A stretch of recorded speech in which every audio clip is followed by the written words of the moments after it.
본문 말씀을 중심으로 해서 한 사람의 변화와 영향력이라는 제목으로 같이 말씀을 나누도록 하겠습니다. 한 사람이 가지고 있는 가치와 영향력은 어느 정도일까라고 하는 생각을 해보게 됩니다. 물건의 가치가 다 다른 것처럼 사람도 저마다 보여지는 가치와 보이지 않는 또 가치까지 이렇게 다양하다라고 하는 사실을 우리가 생각해 보는데요. 생물학적 가치는 얼마 되지 않습니다. 그래서 학자들이 우리 인간의 몸을 구성하고 있는 여러 가지 그 요소를 돈으로 환산하면 불과 몇만 원, 10만 원 넘지 않는 금액에 불과한 고깃덩어리로 보면 우리 생물학적 가치는 그렇게 크지 않다라고 하는 사실입니다. 그러나 남다른 전문 지식이 있다면 그 전문 지식 까닭에 그의 학문적 가치는 조금 더 주목을 받을 수 있습니다. 또 특별한 신분이거나 사회적 지위와 능력을 가지고 있다면 더 주목받는 가치가 있겠죠. 그래서 우리는 한 사람의 가치를 눈으로 보여지는 이미지로 판단하기보다는 그가 뭘 배웠는지, 어떤 기술과 또 재능과 능력을 가지고 있는지, 사회적 신분과 지위가 어떠한지 그런 것들로 우리가 토탈해서 사람의 어떤 능력과 가치를 평가하기도 합니다. 또 유명 연예인이나 예술가 혹은 스포츠 인기스타 같은 경우에는 천문학적인 가치로 평가되는 것에 놀라기도 합니다. 유명 축구선수 연봉이 몇백억이니 몇천억이니 하는 것 보면 그 사람이 가지고 있는 축구라고 하는 기능 한 가지가 그 사람의 가치를 아주 다르게 평가하는 그런 것을 우리가 보게 되는 것이죠. 이렇게 사람은 자신의 가치와 능력과 역량을 탁월하게 평가받고 인정받기를 원하는 그런 마음들이 있습니다. 사실 우리가 그 타고난 어떤 혈통과 가문도 그 사람의 어떤 평가 가치의 기준이 될 수도 있습니다. 그리고 우리가 열심히 공부한다, 또 무엇을 배운다라고 하는 것도 사실은 자기 인생의 가치를 긍정적으로 평가하고 그리고 더 높은 가치를 받기 위한 그런 어떤 노력이라고 볼 수 있습니다. 그래서 우리는 끊임없이 사회적인 어떤 지위와 또 신분과 그리고 또 어떤 살아가는 어떤 삶의 형태와 그 모든 것들이 다 나를 평가하는 기준으로 알고 있습니다. 그래서 더 많이 배우려고 하고 더 많이 또 공부하려고 하고 다른 사람들보다 더 높은 지위에 오르려고 하는 그런 모습들을 보게 되는 것이죠. 그러나 무엇보다 사람이 가지고 있는 영혼의 가치와 우리가 지금 열거하고 이야기하는 이와 같은 문제들의 가치와 과연 비교할 수 있을까라고 하는 사실입니다. 눈에 보여지는 수많은 것들과 눈에 보이지 않는 영혼의 가치 과연 비교할 수 있을까요? 성경은 증거하기를 어린 나이의 영혼일지라도 한 영혼이 천하보다 더 귀한 가치 있는 존재임을 말씀하고 있습니다. 이 히브리 사상 가운데는 여자는 불완전한 존재로 평가를 했고 또 어린아이들은 아직 미숙한 어떤 상태로 평가했습니다. 그래서 사람의 숫자를 헤아릴 때도 성인 남자만 이렇게 헤아리는 그런 이제 부분들이 있기도 하죠. 오늘날 우리가 그와 같은 기준으로 사람을 평가한다면 그걸 인정하고 긍정할 사람들은 많지 않을 거예요.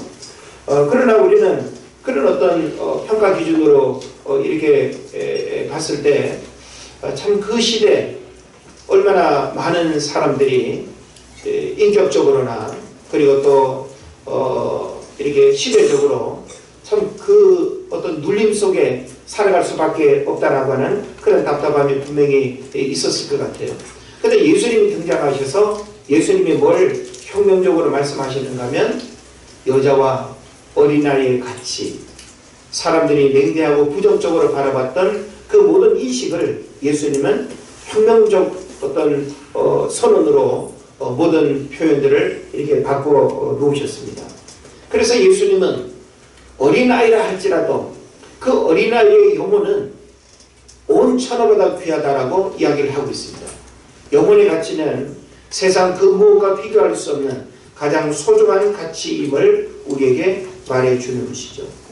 그래서 사람은 가치 있는 일을 위해서 살아가야 할 텐데 오늘날 많은 사람들이 눈에 보여지는 일들에 가치를 두고 살아가죠.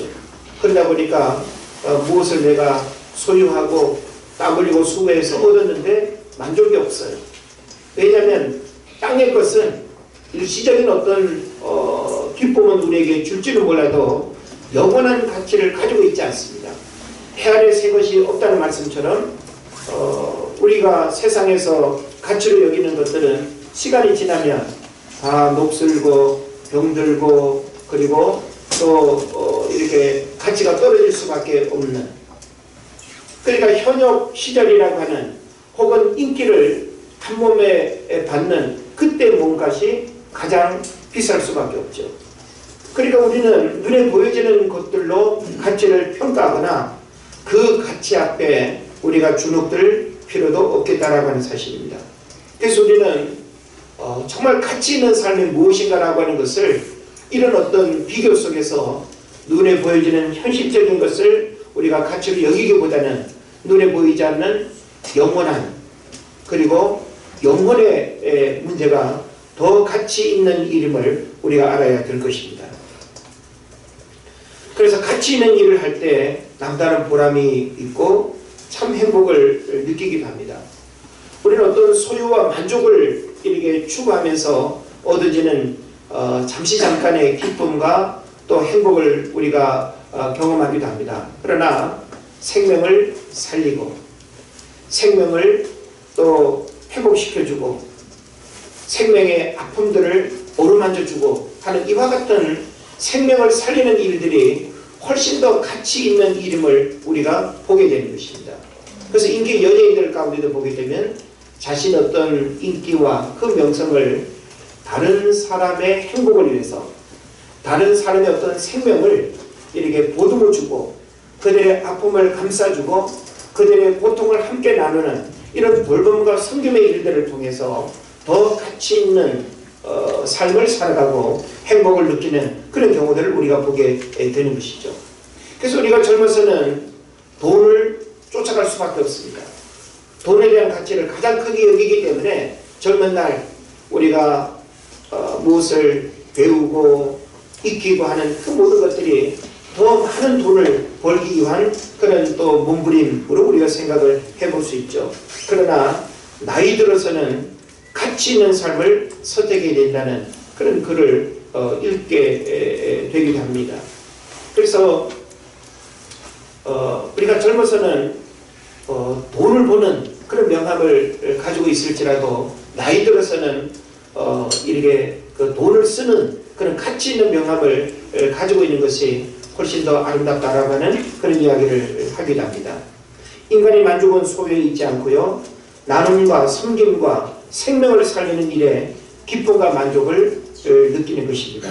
그래서 특히 사람은 무엇을 담고 무엇을 품고 있느냐에 따라서 가치가 달라진다라고 하는 사실을 우리가 생각해 볼 수 있습니다.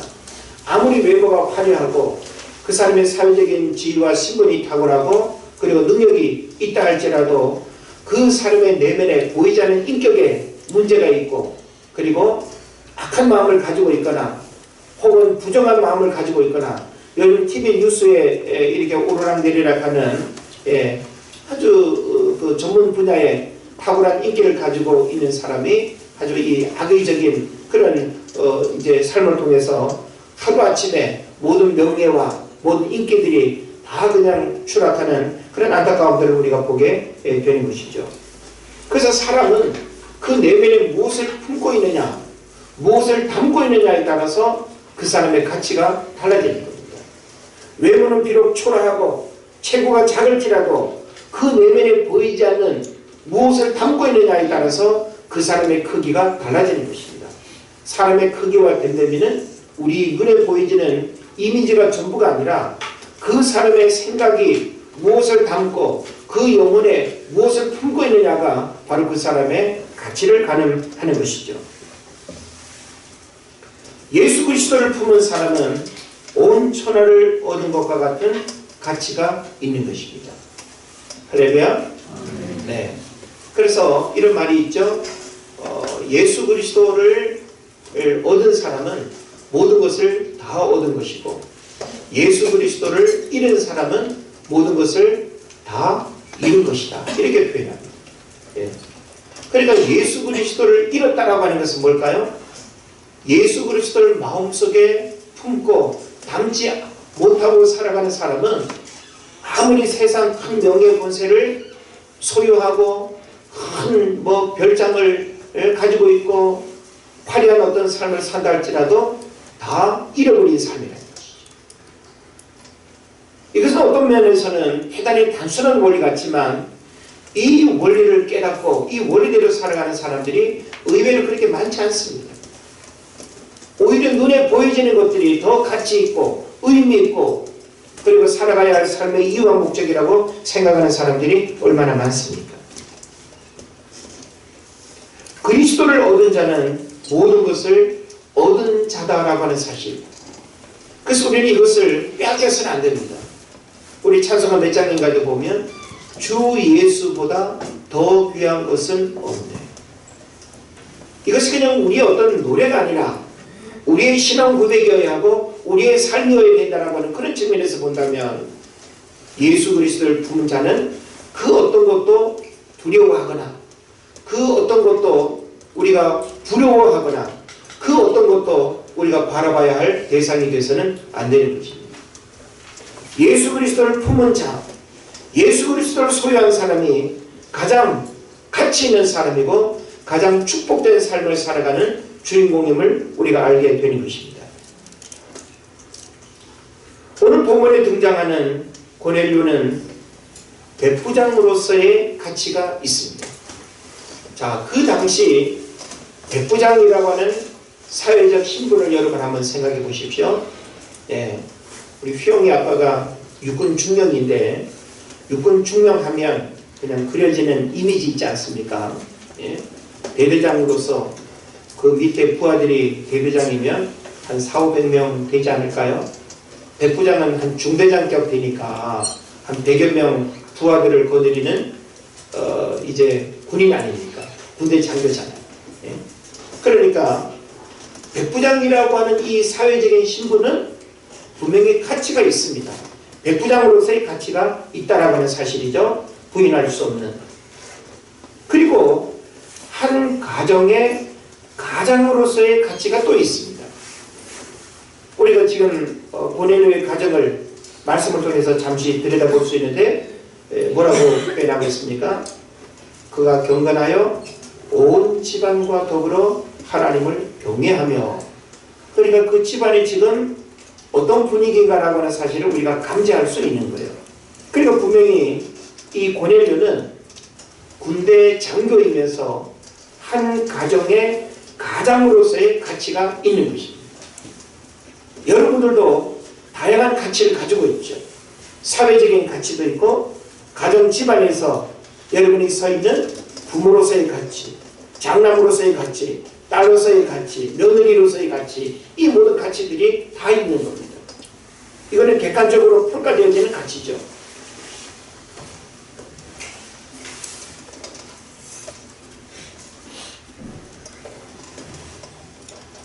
그래서 우리가 성경을 보게 되면 여러 종들을 거느리고 있는 것으로 보아 주인으로서의 가치가 있습니다.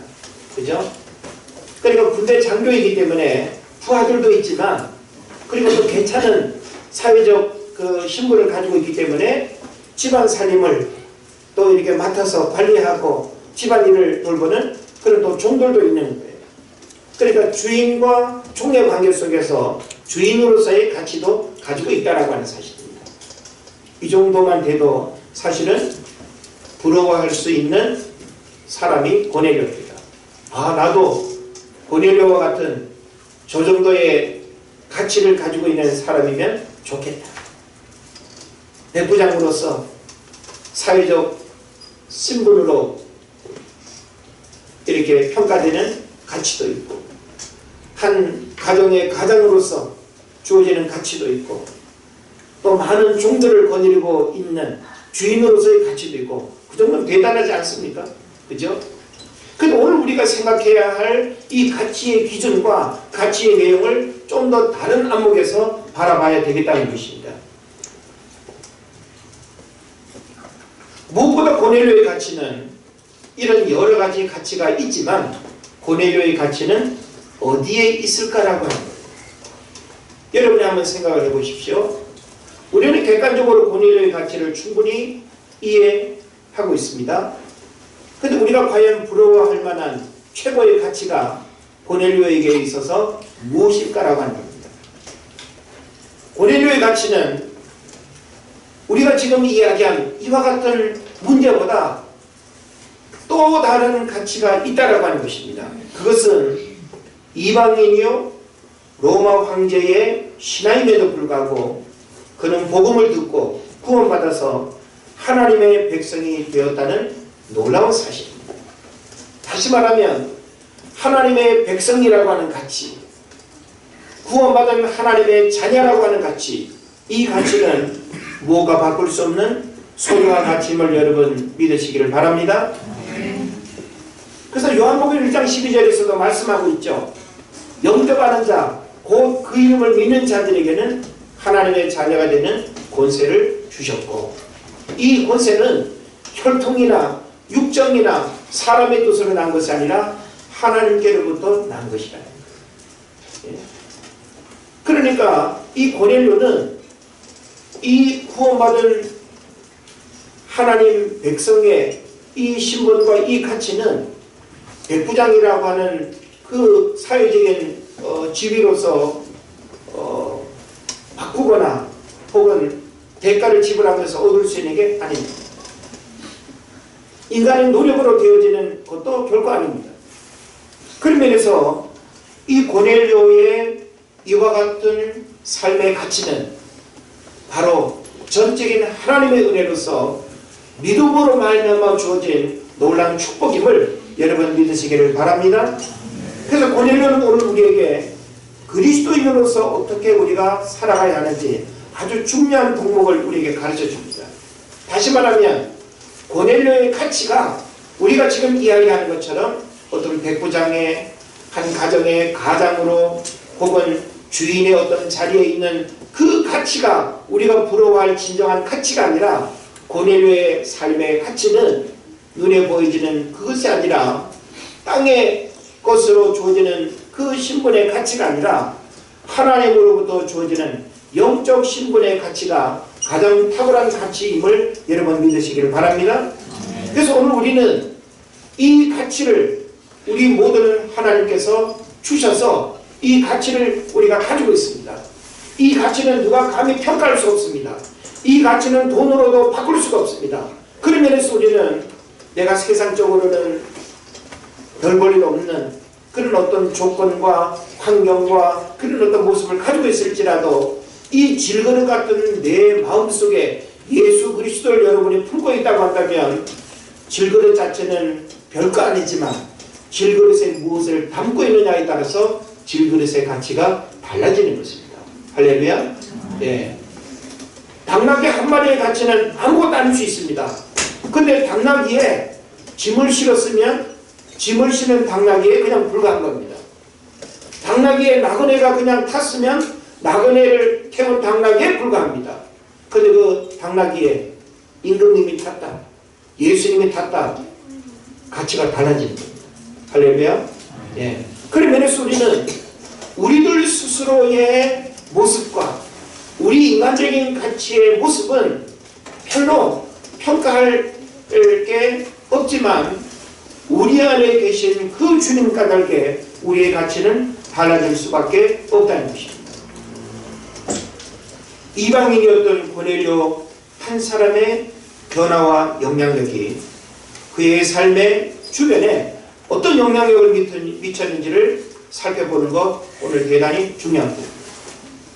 우리는 오늘 고넬료 한 사람을 살펴보면서 고넬료만 보여지는 게 아니에요.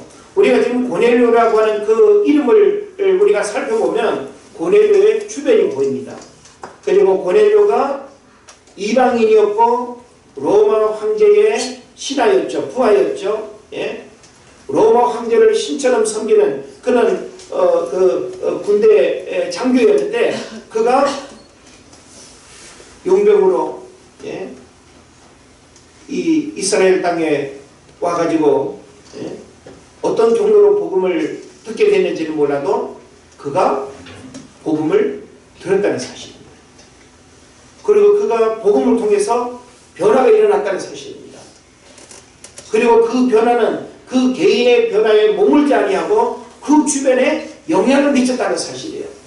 그래서 오늘 우리는 고넬료 한 사람의 그 변화가 그 주변에 어떤 영향력을 미쳤는가를 우리가 생각을 해보면서 나도 동일하게 고넬료와 같이 구원받은 하나님의 백성이라면 1차적으로 내 안에 변화가 있어야 하고 내 삶에 변화가 있어야 됩니다. 그리고 내 주변에 영향력을 미치는 삶이 자연스럽게 일어나야 된다는 거예요. 여러분의 마음속에 예수 그리스도를 품고 있는데 변화가 없고 주변에 영향력을 미치지 못하고 있다고 한다면 여러분 그 마음속에 무엇을 담고 있는지를 다시금 점검해 줍니다. 예수 그리스도는 생명이고 능력인데 생명한 능력을 우리 안에 품은 그 삶이 변화가 일어나지 않고 영향력이 없다. 이건 뭔가 잘못 품고 있는 거죠. 품고 있는 그것을 우리가 의심해 볼 수밖에 없는 것입니다. 사람은 들어가 있는 게 나올 수밖에 없어요. 들어가 있는 것이 그 사람을 움직이고 그 사람의 영향을 드러내는 것입니다. 그러면서 우리는 내 안에 무엇으로 가득 차 있는지 나를 움직이는 근본적인 그 삶의 중심이 무엇인가라고 하는 사실을 우리는 분명히 점검할 수 있어야 되는 것입니다. 만약 여러분이 예수로 충만하다고 한다면 여러분의 삶 속에 뭐가 드러나야 돼요? 예수가 드러나야 됩니다.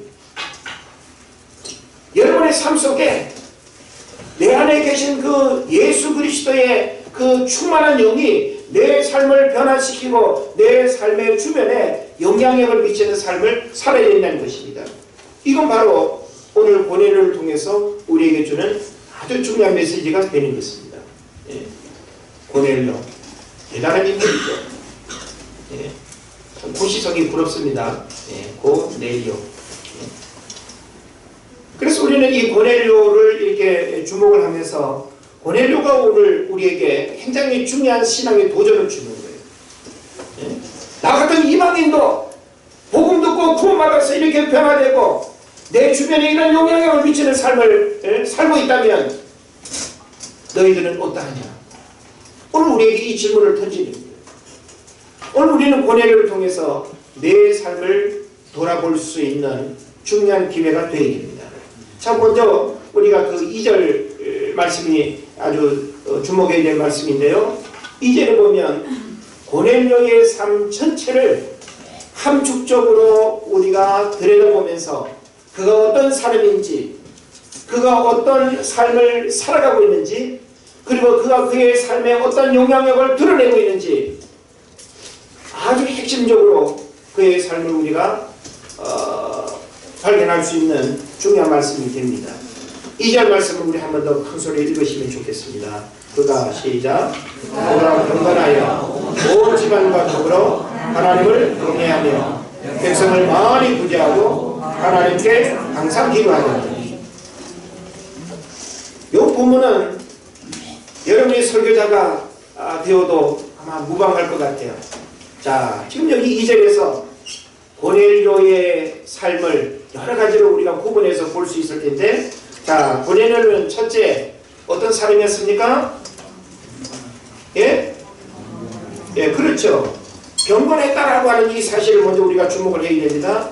그가 경건하여. 경건이 뭡니까, 여러분? 경건은 이미지의 단정함을 의미하지 않습니다. 경건하면 주일날 어디 다른 곳 가지 아니하고 교회 나와 앉아있는 요 이미지를 경건하다고 말하지 않습니다. 우리는 경건하면 자꾸 이미지로만 생각을 해요. 근데 경건은 하나님의 성품을 닮아가는 삶입니다. 우리의 언어와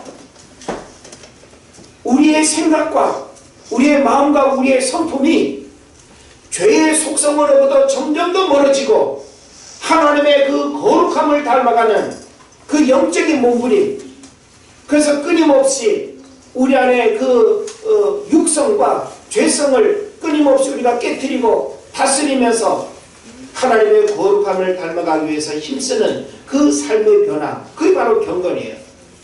우리가 어느 한 사람을 경건하다라고 할 때는 어떤 완전한 모양을 가지고 경건하다고 하는 게 아니에요. 어제보다 다른 삶의 모습을 경건이라고 하는 거예요. 할렐루야. 네.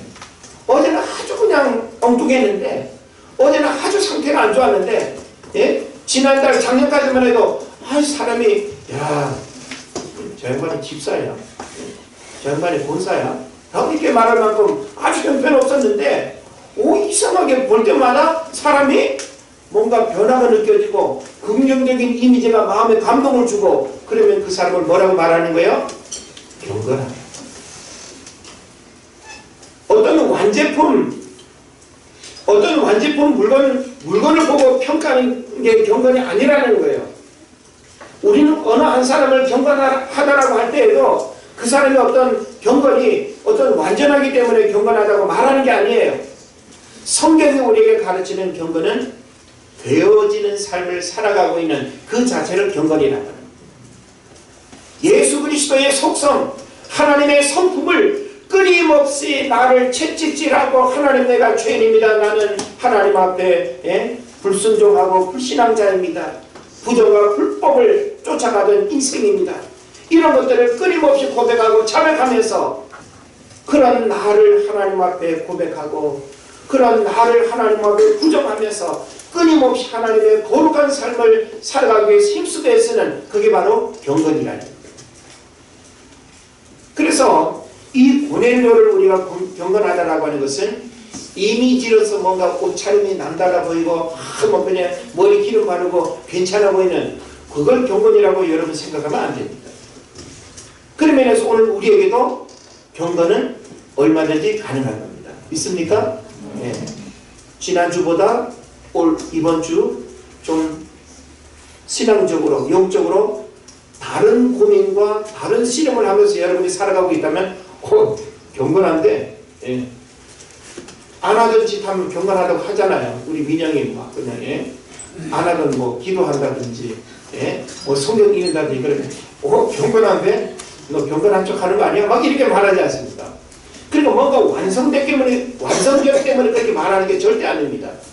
그러니까 매일매일 우리는 하나님의 성품을 닮아가기 위한 진지한 고민, 주님이 원하시는 삶을 위해서 한 걸음이라도 내딛는 삶을 산다면 그 사람을 경건하다고 하는 거예요. 할렐루야. 네. 우리 모두 이와 같은 경건이 있기를 주 이름으로 축복을 드립니다. 네.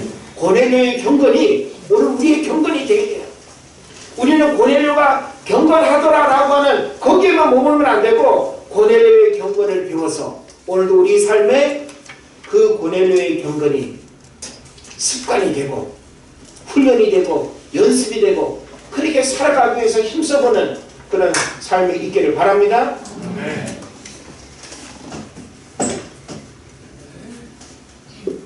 그 다음에 두 번째로는 고넬료의 삶에서 우리가 뭘 주목할 수 있습니까? 오늘 성경을 보세요. 경건하여 그 다음에 온 집안과 더불어 하나님을 경외하며, 여기까지 끊을 수 있겠죠. 자, 요 부분을 우리가 잘 생각해야 됩니다. 온 집안과 더불어 하나님을 경외했다. 자, 우리 가정에서 나 혼자 경건한 척 하는 거 쉬울 수 있습니다. 그죠? 나 혼자 예수 믿고 나 혼자 잘난 체하고 나 혼자 그냥 교회 다니는 티내고 하는 거, 그렇게 얼마든지 우리 할 수 있죠. 근데 온 집안과 더불어 하나님을 경외한다는 거 쉬워요? 어려워요? 쉽지 않습니다. 이번 명절에 괜찮으셨습니까, 여러분? 우리는 특히 명절에 오랜만에 만나는 가족들 왜 이렇게 오랜만에 만나면 생각도 다르고 뭔가 방법도 다르고 왜 이렇게 안 맞는지, 같은 형제인데도 불구하고, 그죠? 일이 막 그냥 다투고 싸우고 아무것도 아닌 그 사소한 문제, 방법론적인 문제 가지고 그냥 감정 상하기도 하고 얼굴 붉히는 그런 일들이 있기도 하죠.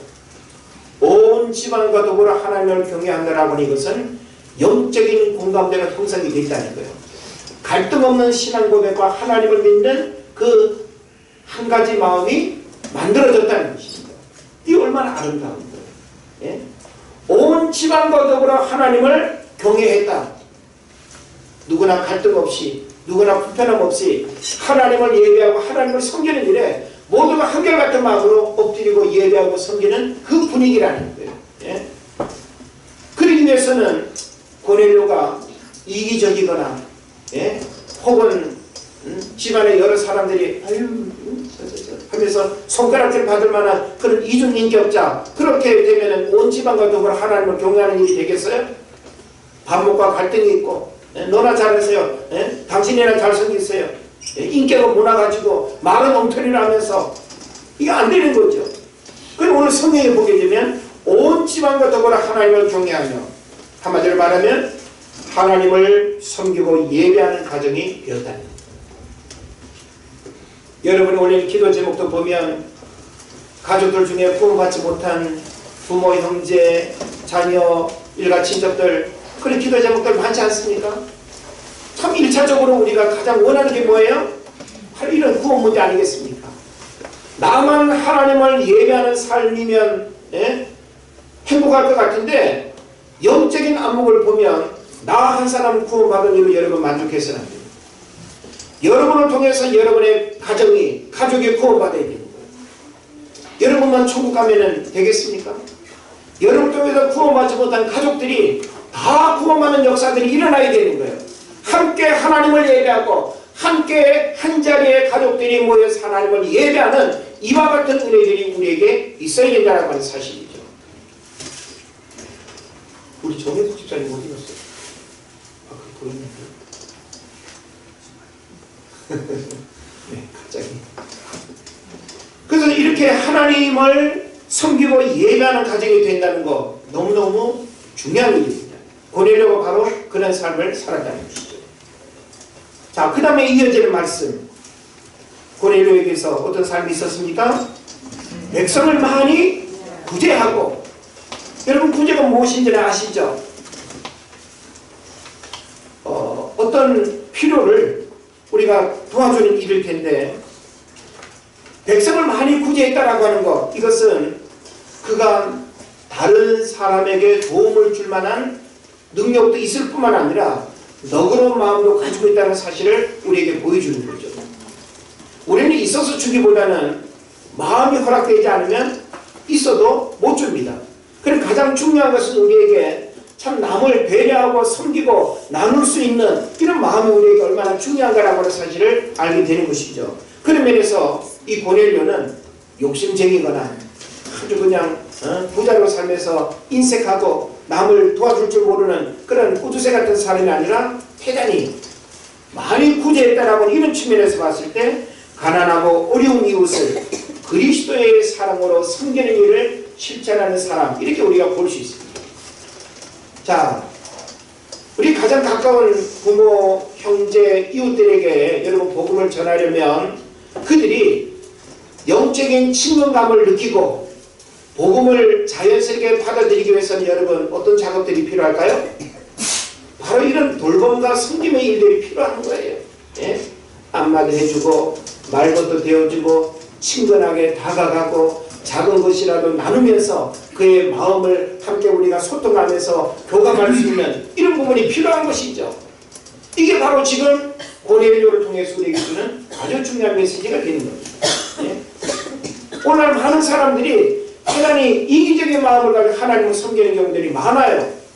내 이웃의 아픔과 어려움을 외면하고 함께 돌봄과 섬김을 통해서 마음을 나누어야 되는 어떤 그런 부분들을 다 차단하고 벽을 쌓아놓고 그러면서 그 사람이 구원받기를 기도한다? 이건 어림도 없습니다. 불가능한 일이죠. 그리고 이어지는 말씀을 보면 하나님께 항상 기도하더니라고 했습니다. 고넬료는 하나님께 항상 기도하더니, 또 항상이라고 하는 단어가 굉장히 중요합니다. 여러분 항상 기도하십니까? 항상 예배하시나요? 여러분 하나님을 섬기는 일에 항상 뭐뭐 하다라고 하는 것을 여러분 진솔하게 고백할 수 있습니까? 우리는 감정 따라 하나님 앞에 어떤 때는 하고 어떤 때는 안 하는 경우도 많습니다. 여러가지 주변 환경에 내 감정에 따라서 인간관계의 어떤 어려움과 그런 문제 앞에서 하나님 앞에 내가 헌신하고 고백하고 믿음을 드리고 해야 되는 그런 일에 있어서 이기적인 마음을 가는 경우들이 얼마나 많은지 모릅니다. 우리는 항상 한결같아야 됩니다. 초제일다. 교회 안에 뭔가 좀 마음에 안 드는 사람이 있어도 하나님 앞에서 우리는 변함없이 예배하고 그리고 서로 섬기고 사랑하는 이 아름다운 마음들을 우리가 잃어버려서는 안 될 것입니다. 우리가 성경을 보게 되면 한 사람의 변화를 통해서 한 시대 하나님 앞에 쓰임받았던 믿음의 위인들을 우리가 많이 보게 됩니다. 넘어가세요. 우리는 성경에서 한 사람의 변화가 한 시대에 하나님 앞에 쓰임받았던 그 믿음의 위인들이 얼마나 많았는가라고 하는 사실을 우리가 주목해 볼 필요가 있습니다. 여러분 노아를 한번 생각해 보세요. 노아는 죄악이 관영하던 시대에 거룩한 영적 순결을 지키면서 물로 세상을 심판하실 하나님 앞에 방주를 만들고 새로운 시대를 여는 주인공이 되었습니다. 한 사람을 통해서 그 한 시대 하나님 앞에 쓰임받는 일꾼이 되었다는 사실이죠. 모세는 어떻습니까?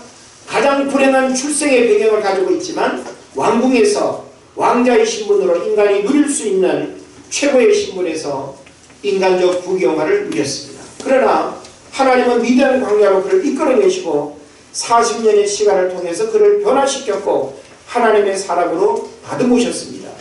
결국 그는 애굽에서 종살이하는 히브리 민족을 출애굽시키는 민족의 지도자로 하나님이 사용하셨습니다. 한 사람 한 사람은 하나님이 그 사람을 변화시키고 다듬는 일들을 통해서 하나님이 쓰신다는 거죠. 다윗도 역시 마찬가지입니다. 이새의 8번째 아들이었으나 소자로 태어나 사랑받지 못했고 어린 자식처럼 들에서 양을 치며 외롭게 살아가는 가망 없는 인생이었습니다. 그러나 하나님은 기름 부어 이스라엘의 2번째 왕으로 삼으셨고 가장 강력한 국가와 민족으로 인정받는 지도자가 되게 하셨습니다. 그리고 하나님은 각 시대마다 한 사람을 선택하시고 그 한 사람의 변화와 다듬어지는 그 손길을 통해서 하나님은 그 시대마다 인물들을 하나님이 사용하신다는 것이죠. 에스더도 역시 마찬가지입니다. 나라를 잃어버린 포로민의 삶을 살아가던 에스더는 하루아침에 강대국의 왕비가 되었고 모함에 의해서 히브리 민족이 몰살당할 위기에 죽으면 죽으리라는 일사각오의 정신으로 왕 앞에 나아가서 억울함을 해결하고 민족을 구원하는 놀라운 일을 해냈습니다. 우리는 이와 같은 성경의 이야기들을 통해서 하나님은 각 시대마다 한 사람 한 사람을 부르시고 변화시키고 그리고 다듬으셔서 하나님의 귀한 일꾼으로 하나님이 사용하셨다는 겁니다. 이것은 바로 오늘 우리 삶에도 동일하게 적용되는 부분입니다. 하나님은 오늘도 한 사람을 통해서 구원 역사를 이루어 가시고 이 시대 가운데 한 사람을 통해서 놀라운 일들을 이루어 가십니다. 여러분이 바로 하나님 앞에 쓰임받는 그 한 사람이 되어야 한다라고 하는 사실이죠. 여러분을 통해서 하나님이 찾으시는 또 한 사람을 우리는 인도할 수 있어야 되는 것입니다. 우리는 편하게 나 혼자 교회 왔다 갔다 하는 거 쉬워요.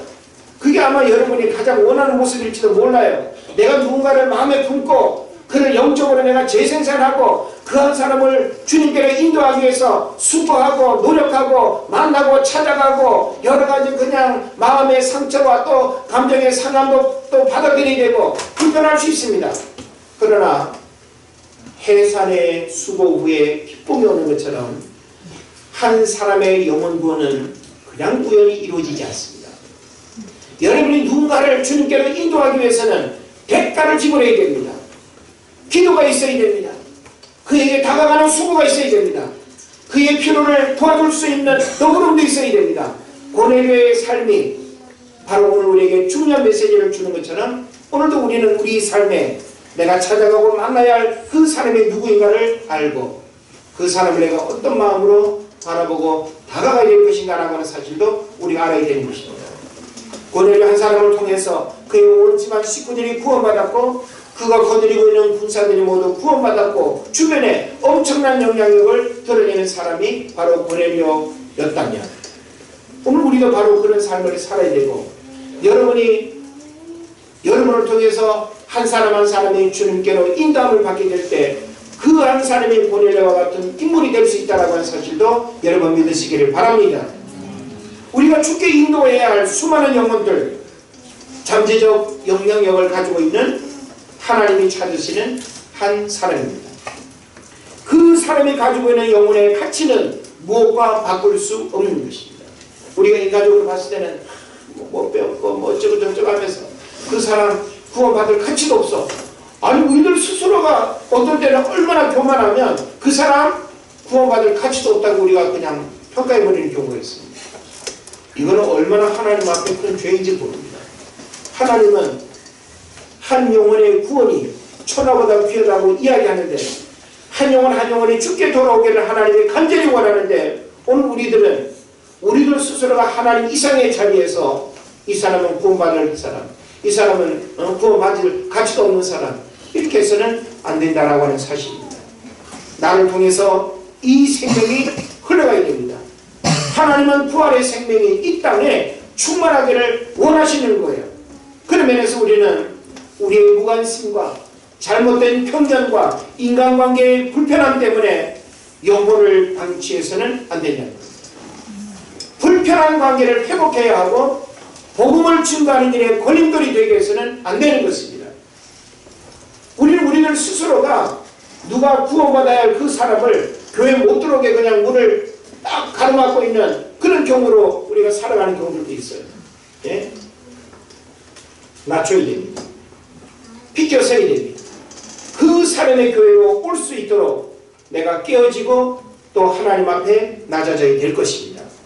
이사야서 49장 15절 16절에 보면 여인이 어찌 그 젖먹는 자식을 잊겠으며 자기 태선한 아들을 긍휼히 여기지 않겠느냐. 그들은 혹시 잊을지라도 나는 너를 잊지 아니할 것이라. 내가 너를 내 손바닥에 새겼고 너의 성벽이 항상 내 앞에 있나니. 하나님의 마음이 어떠하다고요? 부모는 자식을 잊을지 몰라도 하나님은 절대 이 땅의 모든 열방과 족속들이 다 주께 돌아오기를 원하신다는 이 마음을 우리에게 보여주고 있습니다. 역사학자 아놀드 토인비가 말한 것처럼 창조적 소수가 역사를 이끌어간다고 했는데 세상의 변화도 다수에 의해서 움직여지는 것이 아니라 각 시대마다 세상을 움직이고 변화시키는 주인공은 많지 않았습니다. 하나님 오늘 이 시대를 살아가는 우리를 향해서 말씀하십니다. 하나님이 일하신 그 한 사람을 찾으신다는 것입니다. 그 한 사람이 여러분을 통해서 주께 인도함을 받기를 원하시는 것입니다. 영혼이 구원받는 사건은 세상을 변화시키는 영향력의 출발입니다. 그런 면에서 이 거룩한 사명 앞에 우리 모두는 순종할 수 있어야 됩니다. 전도 누가 얘기합니까? 여러분을 통해서 구원받아야 할 영혼들이 없습니까? 우리 주변을 돌아보면 나를 통해서 주께 돌아와야 할 영혼들이 가장 가까운 가정 안에서부터 내가 매일 만나는 사람들에게까지 얼마나 많은지 모릅니다.